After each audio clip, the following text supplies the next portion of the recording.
And grab some toilet paper, I ain't gonna use no leaves. Hello, my name is Will, and this is Exploding Vertical Takeoff and Landing Aircraft, the only podcast in the world celebrating films where vertical takeoff and landing aircraft explode. Close your eyes for a moment and step back with me to 1984. America is living under the long shadow of the Cold War. Ronald Reagan is in the White House calling the Soviet Union an evil empire, and the arms race is accelerating, and the world feels one miscalculation away from disaster. At the same time, conflicts in Central America, Nicaragua, El Salvador and Honduras are being reframed through the ideological lens of the Cold War. The dominoes are falling, but this time they're on America's doorstep. Now imagine taking all of that, the fear, the tension, the political theatre, and turning it into a single what-if scenario. That's exactly what Hollywood did on the film we're looking at on this show, Red Dawn. To help me review the film, I'm joined by a man who's like a badger, but terribly ferocious. It's the DTV Connoisseur himself, Matt Poirier. Welcome back to the show, buddy. Yes, thank you for having me. I've got my all my supplies ready for me. I'm up in the woods, but luckily I've got enough service to be able to do this while the invading forces are down below. Well, I'm glad you could fit me into your busy guerrilla fighting schedule that you've no doubt got going on. But, I wanted to, before we get stuck into the film, I wanted to, I guess, find out what kind of cultural baggage you're bringing to this particular film, because we were both kids in the 80s, grew up during that time. And I wanted to, with the kind of my introduction in mind, I wanted to find out from you what your sort of memories are of this particular time and how the Cold War hung or didn't hang over your life.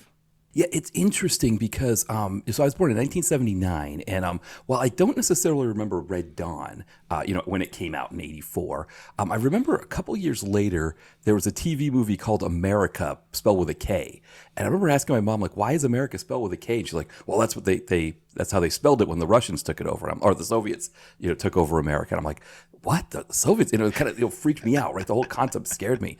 Now, it's funny because I watched this movie in college with a couple friends who were born in '81 who didn't remember that Cold War Reagan panic time period. And when they watched this movie, they thought the whole concept was ridiculous because in their mind, they grew up with a Soviet Union that had collapsed. And they were like, they're just trying to keep the lights on. They're not trying to, invade America. And the funny thing is, in America, the legacy of that period, if you ask most Americans what Ronald Reagan's legacy is, they'd say, oh, well, he ended communism, right? Or he caused the fall of the Soviet Union. When in fact, and I guess the other baggage that I bring to this is I have a major in anthropology and also went to graduate school for political science. The post-mortem on the Soviet Union said that actually the Soviet Union was ready to collapse in the early 80s. Maybe, if Reagan hadn't been elected, or if he hadn't been so ardently anti-Soviet Union and with this rhetoric of like evil empire and stuff, they probably would have collapsed on their own a lot sooner. And actually, his rhetoric allowed hawks in the I don't know if the Kremlin, I guess probably, in the Kremlin, to sort of take center stage or kind of prop the Soviet Union up further. So it's funny, in America, Reagan's credited with being the person who ended the Soviet Union, but actually he's the one who caused them to last longer. So we may never even had a Red Dawn if Reagan hadn't been elected, if Carter, there are plenty of other things in America that would have been a lot better if Reagan hadn't been elected. But that's also something that would have happened. So yeah. Well, for whatever else, we got Red Dawn out of yes, exactly. Old Ronnie being in the White House. So I think it's time to get stuck into Red Dawn. So let's find out where this film is set. Calumet, Colorado, population 8,200. Before the sun sets, foreign soldiers will march victorious through the streets. 8 high school students will take to the mountains, fight for freedom, and become a symbol to unite America. Not bad for a bunch of kids. Wolverines! Red Dawn, rated PG-13. Starts Friday, August 10th. Check newspapers for a selected theater near you. In an alternate 1980s, geopolitical tensions escalate as the Soviet Union and its Cuban and Nicaraguan allies expand their influence across Central America. After NATO collapses and the US becomes isolated, they launch a surprise invasion. In Colorado, a group of high school students find themselves thrust into a nightmare as Soviet-led paratroopers descend onto their football field, sparking the onset of World War III on American soil. Brothers Jed and Matt Eckert lead their friends into the nearby mountains where survival quickly becomes resistance. Calling themselves the Wolverines, the teens strike back with guerrilla tactics, ambushing patrols, sabotaging supply lines, and becoming a symbol of defiance, not only for their hometown, but for free America. As the conflict intensifies, the Wolverines face devastating losses, betrayals, and the sobering reality of war's psychological toll. In the cast, we have a murderer's row of talent. Patrick Swayze, C. Thomas Howell, Charlie Sheen, Harry Dean Stanton, Ben Johnson, William Smith, Powers Booth, Ron O'Neill, Jennifer Grey, and Lea Thompson. The film was based on a script by Kevin Reynolds of Waterworld and Prince of Thieves fame. At the time, it was entitled 10 Soldiers and envisaged as a psychological thriller focusing on how the kids, as they're fighting the invaders, begin to lose their trust in one another, with their paranoia being shown as the greater enemy. This idea, though, was reconceived and rewritten by John Milius, who also directs, and who, he took this film and decided he wanted to make a film more about resistance and more of a straightforward action pick. Given the political landscape of the time, this film's perceived jingoism was heavily criticised in some quarters. It wasn't a huge success on release. Interestingly, it was also the first film to be released with a PG-13 certificate. It only made $38 million off its $17 million budget. The film, though, has had a long cultural afterlife, and it was remade in 2012. Red Dawn has a user rating of 6.3 out of 10 on IMDb and a user rating on Letterboxd of exactly 3. So, with all of that out of the way, Matt, what did you make of Red Dawn? So I think there's maybe two things with Red Dawn, two places to go with it. I think one, there are some good things about the movie. I mean, you get Lea Thompson wearing a beret, toting an AK-47. I mean, what other movie are you going to get that, right? The landscape is beautiful. I think, it's one of the things about, I think now with sort of the way the Trump administration has sort of positioned the United States on the world stage that the rest of the world looks at it as like, I mean, there's some beautiful places in America, but I'm just not really a fan of, it's like, and this movie has that, right? It's like, the beautiful landscape is great. It's goofy as all get out. I mean, I don't know how many scenes I was laughing out loud about that maybe I shouldn't have been. But there's just, I mean, one of my favorites is when Powers Booth shows up and he's giving them a history of what happened, which just sounds absurd on its face, like what happened. And he's like, well, we've got 600 million Chinese supporting us. And one of the kids is like, I thought there was 1 billion people in China. He's like, there was. And it's like, oh, I mean, or like when they're singing like America the Beautiful or whatever before they all get mowed down with the machine. I mean, it's all hilarious stuff. Now, the other thing, of course, is that this is, on a scale of maybe 0 to Triumph of the Wills in terms of right-wing propaganda, this definitely tilts more towards Triumph of the Wills in that sense. I mean, I think if I were starting a right-wing white nationalist group in America, this would probably be something I'd show early on in the recruiting process before we start shaving heads and tattooing swastikas. It's like, it's got everything that you want. It's got, Second Amendment gun stuff in it. It's got white replacement theory stuff with the Nicaraguans and Cubans invading. And Powers Booth even says that part of the invasion was the Cubans pretending to be illegal immigrants coming into the country illegally. So you've got that part of it. Yeah, it's so many elements of, the white America, white, small town America getting invaded and having to fight back. It's all that kind of stuff. The funny thing is when Siskel and Ebert reviewed this, because I wanted to see about what Siskel and Ebert thought of this because Harry Dean Stanton's in the film. And, for people who don't know, Roger Ebert had the Stanton-Walsh rule. It said any movie that had Harry Dean Stanton or M. Emmett Walsh in it had to be good just because they were in it. It couldn't be entirely bad just because they were in it.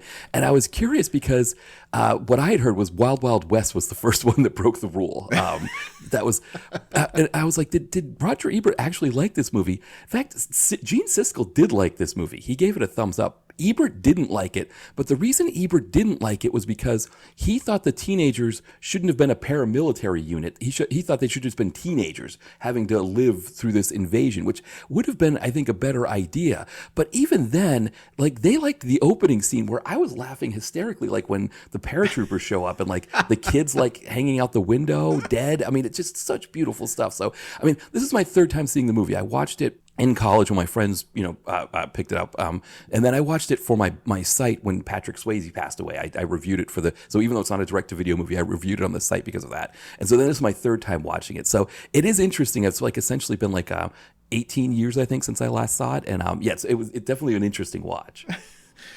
Well, I enjoyed watching this film, coming back to it after not as long as you. I think it's been 10 years since I last saw this film, and I certainly think it is a fascinating product of its time. And I think we might actually need to butt heads a little bit on this on this discussion, because I don't think that this film is as one-dimensional or as jingoistic as its reputation suggests. I love the what if scenario that is the premise of the movie. Who doesn't love those sort of counterfactuals? What if Germany won the Second World War? I liked some of the choices that this film makes. I liked the fact that it has this massive canvas of like World War III, the invasion of America, but it actually centers all of the story, all of the action on like one town. So it has that big canvas, but actually we zoom in on sort of one town, one moment, a kind of short period during this particular invasion. And we don't actually sort of see the ultimate victory. We just see we just follow this group through the winter of after the first invasion, after the invasion starts, and we only learn about America's ultimate victory in a little epilogue at the end of the film. So I really appreciated coming back to this film. It's a bit of a jumble of elements, I think, and I think that's I wanted to include that in the introduction, the fact that this film started off as one thing but then got turned into another. And I think that you can see both of the elements of both of those films in the finished product, and I don't think they necessarily are as fully fleshed out or meshed together as they could be, but all told, I enjoy coming back to this film. Yeah, it has like the violence and action element, which for its time was extreme. It was not. It was considered like one of the most violent movies ever at that point, and I did appreciate that. I like a good school bus explosion, and firing rocket launchers and that kind of thing. I always appreciate that. Well, that opening scene, the attack on the school, the Ruskies really go to town on that school in a quite overkill type way. They are firing, RPGs and rocket launchers into this school, which there probably isn't a weapon in that entire building. So it's like they really don't need to be doing that.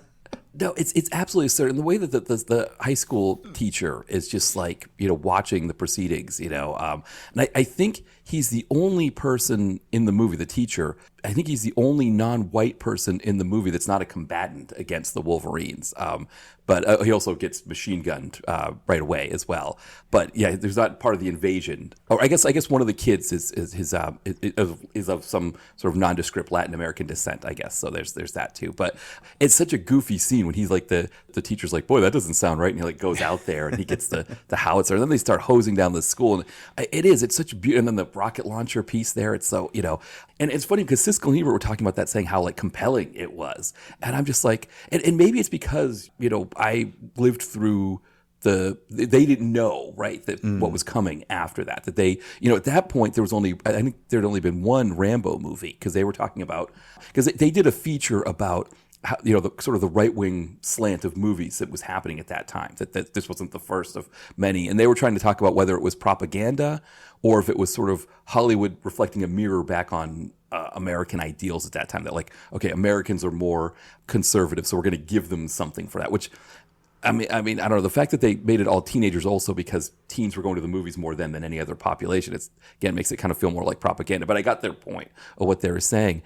But yeah, it's they didn't know what was coming. They didn't know all these Arnold Schwarzenegger and Stallone movies were coming just a few years later, and that this kind of violence actually is kind of tame compared to what we were getting after that. Well, how well? I mean, let's go back to I guess the theme of my introduction here. I mean, how well do you think Red Dawn channels the sort of these 1980s American fears, Soviet expansion, Latin America proxy conflicts, into this invasion fantasy that we get within the film? How do you think it brings all those elements together? How well do you think it does that? I think it does. I think it creates a template that we see now. Like I know you reviewed, or you did cover Amerigeddon on here. This concept that Europe is not our friends; they don't care about us that much, which is just a crazy concept. Like this is the idea that the Soviet Union would invade the United States, but not all those countries in Europe next to them, right? That that's not, I mean, that's a big reason why we have NATO, is that those European countries are like, yeah, we kind of want to stop the Soviet Union from expanding towards us.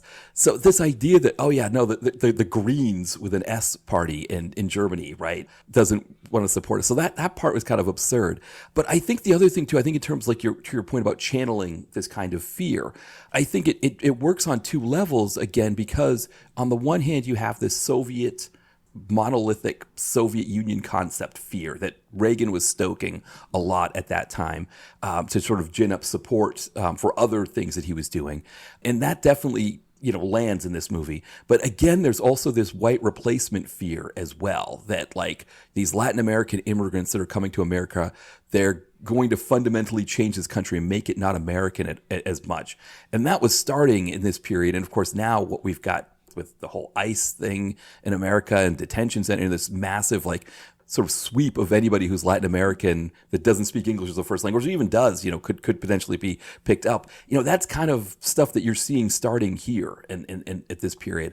And I think that point that it's Cubans and Nicaraguans helping, as part of the invasion, they're kind of the first line of the invasion, and then the Soviets are kind of coming in after to kind of survey how it works. That element, I think, can't be divorced from it, that it's the combination of those two things that really, really see there. Now, granted, a lot of the conversations are done in Russian at certain points in the movie. Like, you don't get as much, but you do get, Ron O'Neill's character is dubbed over, speaking Spanish quite a bit. So, but yeah, I think it does for a certain segment of the population. Again, like this movie, any nuance that you were talking about, which I agree, there is some nuance in it. I think for the audience that you would want that nuance to land for, they're not going to catch that nuance. They're seeing this as rah-rah, yes, we're going to protect small town America. Yeah. I mean, I had read somewhere that somebody was trying to posit this as a kind of reverse propaganda movie, because the idea is like it's showing Americans like, see what you're doing to the rest of the world. How would you like it if it happened to you? And it's like that message is not going to land on the people watching this that think it's a great movie. Yeah, I don't agree with that. Sounds like a massive stretch to me. Let's talk about another aspect of this film, because what did you make of the decision here to have high schoolers as the reluctant guerrilla fighters? And, I ask that because you could easily have made this film with a completely different assortment of townspeople being thrown together, forced into the hills in order to perpetrate this resistance against the Soviet and their allies invaders. Very conscious decision to kind of make it a teen war movie. What did you make of that particular choice? Yeah, I mean, it definitely comes off as silly, right? When you've got, again, Lea Thompson with her beret and AK-47, or like a young Charlie Sheen popping out of like a bunker, shooting at people. And I mean, C. Thomas Howell in particular, it's, it definitely looks goofy. And I think that was one of the areas where Roger Ebert didn't like the movie, because he thought maybe they should have just been having to deal with the situation as opposed to being, guerrilla fighters. On the other hand, I think going back to that point that in the 80s, teens were like the biggest demographic going to films. I think it's flipped, at least here in the United States, because movies are so expensive. It's now older people that go to the theater, and they're looking more for people, they're not trying to chase the teen dollar. And I do think there was a sense of maybe like, okay, let's make our own John Hughes movie, but make it, like it's like a Breakfast Club. What if John Hughes made Rambo? Right, exactly. It is. It's like the Breakfast Club out, and I'd heard that Emilio Estevez was supposed to play Patrick Swayze's part, and he couldn't do it due to another commitment. So then they bring in. I mean, if this had Emilio Estevez instead of Patrick Swayze, I think Emilio Estevez is like 5 or 6 years younger than Swayze. I think he was born like 61, 62, something like that. So this would have Swayze was 31, I think, when he made this film or something. Right, and he's like playing like a 20-something. Yeah. Yeah, but even him playing a 20-something, he feels like a very, I don't want to say fatherly, probably avuncular. Maybe that's like the best, even though he's supposed to be brotherly, it definitely comes off more avuncular. I think, if it had been Estevez, it would have really landed that whole teen thing even more.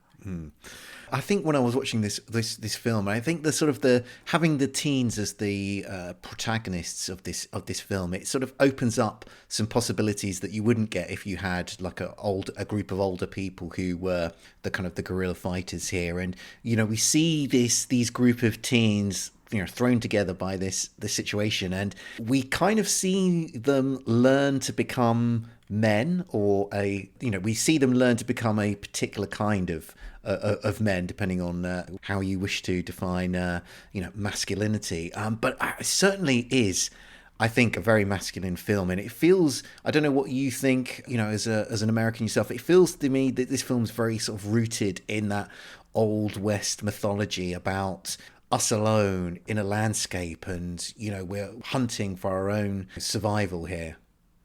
Yeah, for sure.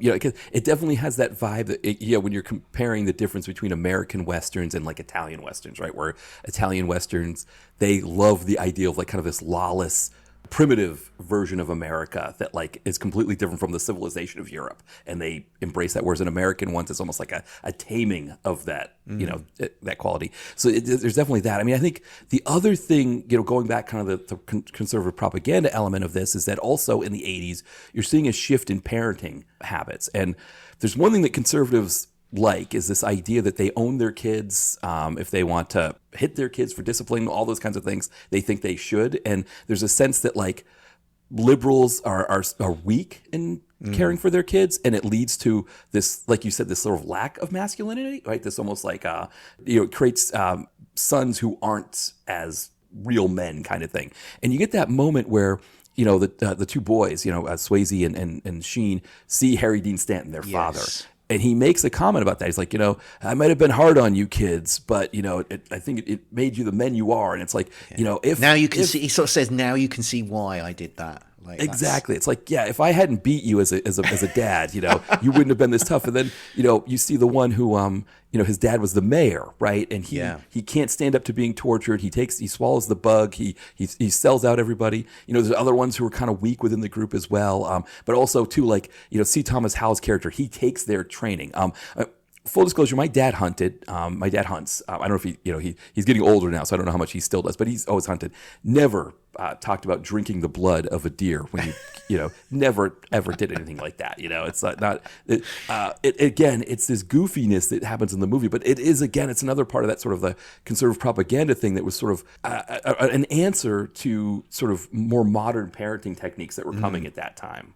I completely agree. There's a definite sort of fathers and sons theme or thread within this film, and as you say, that scene with Swayze, Sheen and Harry Dean Stanton really speaks to that. I think in that scene, when Harry Dean Stanton sort of says, "Don't cry for me," I'm not going to. He sort of also says, I'm not going to be around to pick you up anymore, and it just reeks, as you say, of that very traditional conservative style of parenting where you as you saying, you might have to beat your own kids, but you're teaching them self-reliance, and they're going to be able to look after themselves even if they loathe you for the rest of their lives. It's that's a small price to pay for creating real men.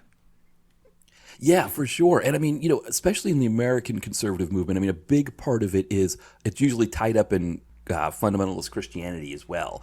And part of that is, for kids, is you don't want them questioning anything. And so if you, for lack of a better phrase, beat it out of them at a young age, right? They're not going to question like whether, the some of these, what your pastor is telling you or these kinds of things are real or not. And it's kind of the same idea that this, again, this movie sort of has the seeds of that kind of thing. But, again, if I were starting a right-wing white nationalist group, part of the reason why I would show this movie is I would be telling you, hey, don't let your kids become subversives. That would be part of it, and it kind of comes up in this movie. I did see some, in my research for this film, I did see something that said that this film has been sort of ranked as the 15th most conservative film ever made. So, I think you're not alone that it's in thinking of, that it'd be early on the sort of screening list for some sort of right-wing conservative group.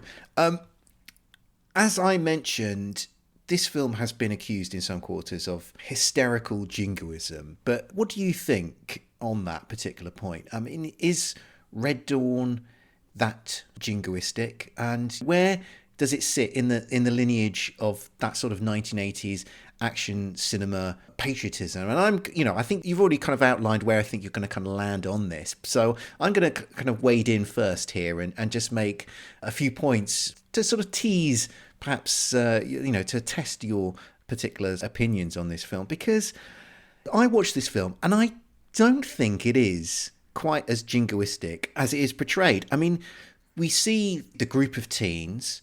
They don't relish having to fight. They don't relish having to kill. And, there are scenes within the film where they find that very difficult. Like we see them, we commit their first killing and, you can see that it's an awkward moment. And then there are other moments within the film, particularly when there's the sort of the betrayal within the group.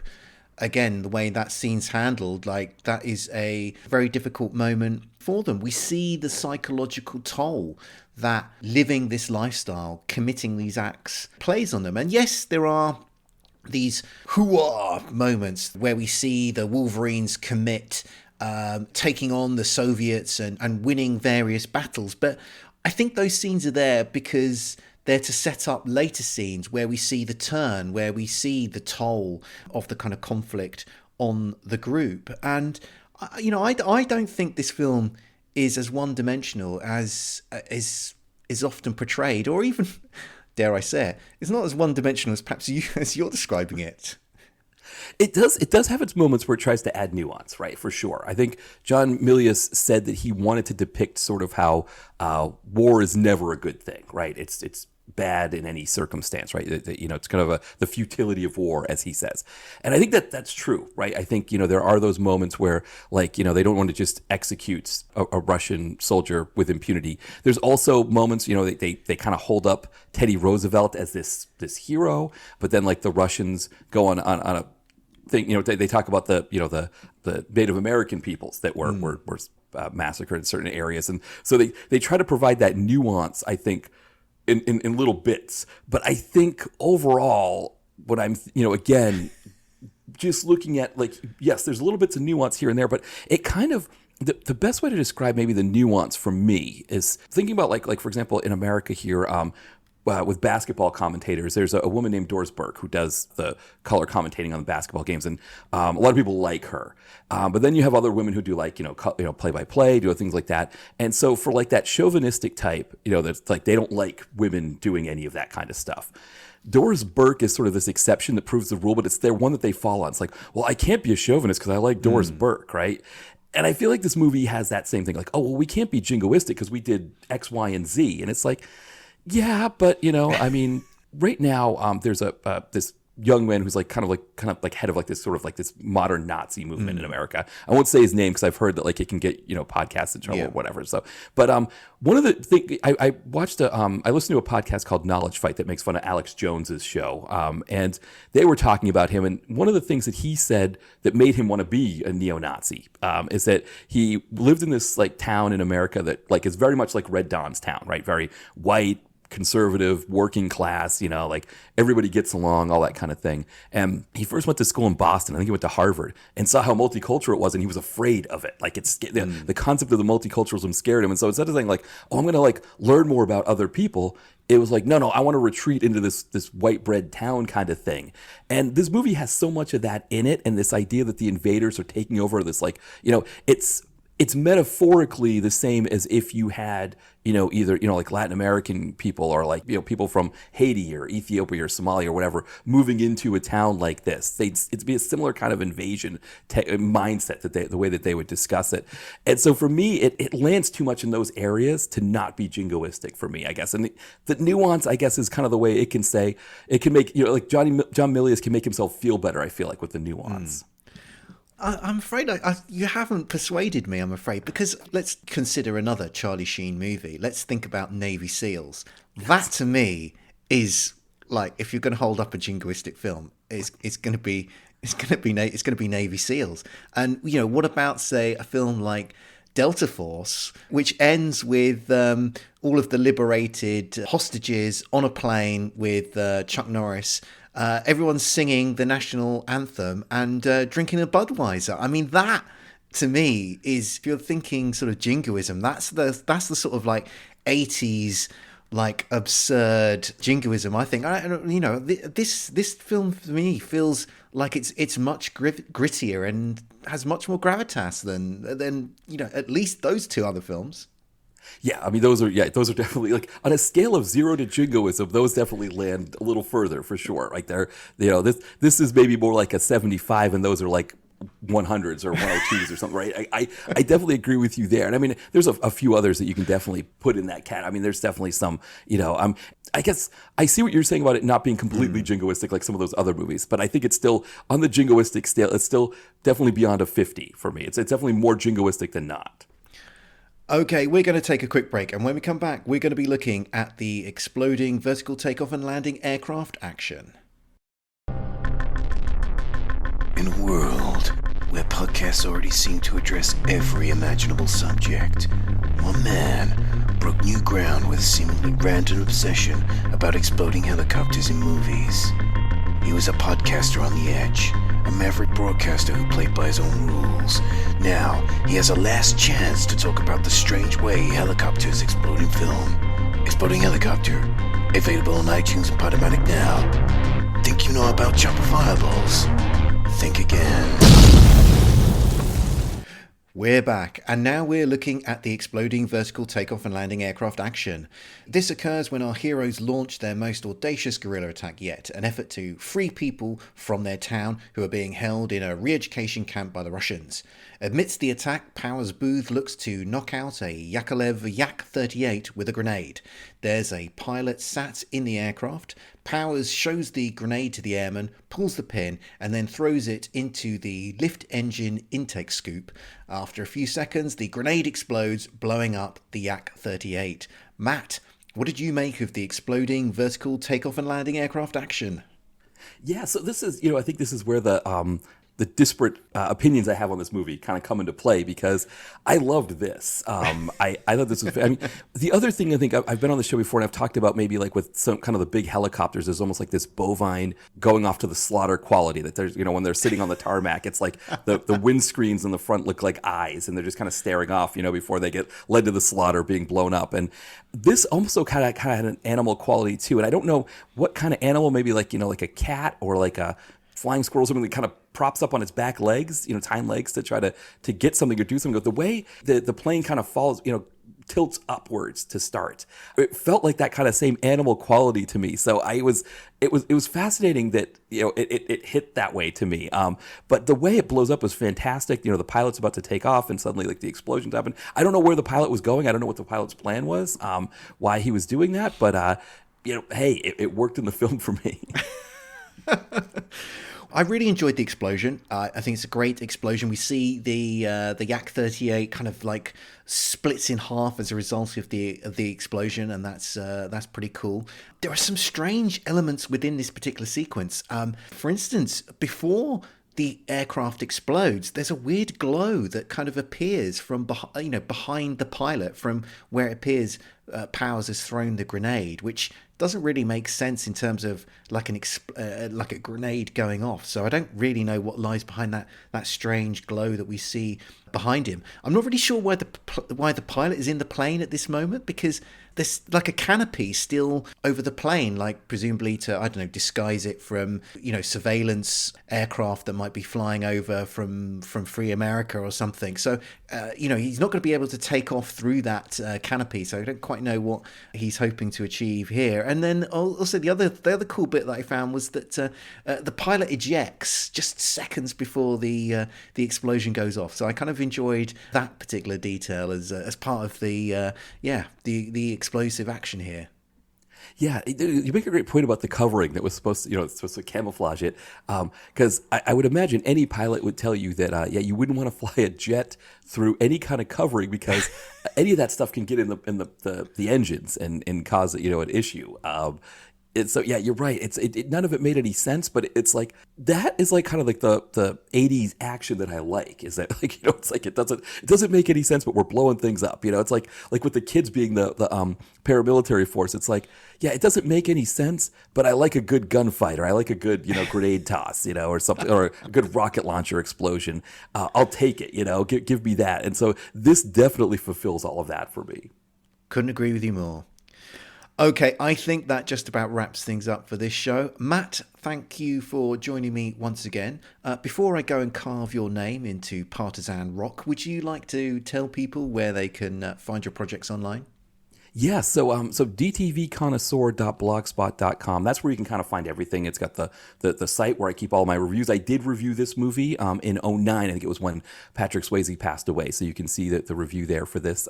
It's different, I think, for my take here, but it's still it's like a locked in amber. For its time, but yeah. Also, my podcast, DTVC podcast. Will has been on a few before, so you can check that out as well. And then also, I write novels. My most recent one is Mark in Sales. It's about this guy Mark who sells cut rate insurance and makes a lot of money doing it, but he starts to discover that, one, he's not spending a lot of time with his family as he's selling this insurance, even though he's making them a lot of money. And two, the employees of these companies who are saddled with this bad insurance are dealing with a lot of hardships as a result. So as you can probably imagine, where I land on the political spectrum and my feelings on healthcare in America, you can imagine what the story is kind of going to cover in those cases. But it also talks about, adulthood and what it's like to be an adult and, the expectations on adults and sort of the decisions you have to make there. So Mark in Sales, you can get that on Amazon and Kindle Unlimited, and in paperback. It is also available on Amazon UK as well. As always, don't forget to check out the Exploding Vertical Takeoff and Landing Aircraft website for more information and reviews of vertical takeoff and landing aircraft explosions in film. If you can see it in your heart to spread the word about what we do, we'd be very grateful. I really appreciate every review, repost and recommendation. We'll be back soon, but until then, what should people do, Matt? Keep watching the sky for that exploding vertical takeoff and landing aircraft action.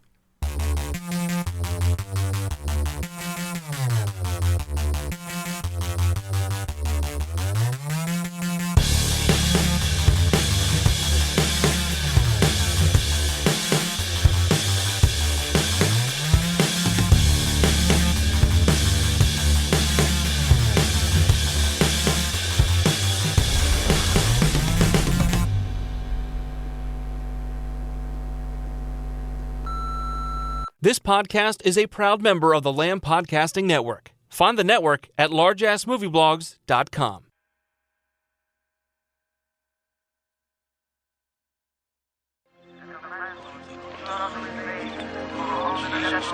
Don't talk, don't say anything. Let me look at you. Yeah, I knew I was right. I knew it. You're alive. I was tough on both of you. And I did things that made you hate me sometime. But you understand now, don't you?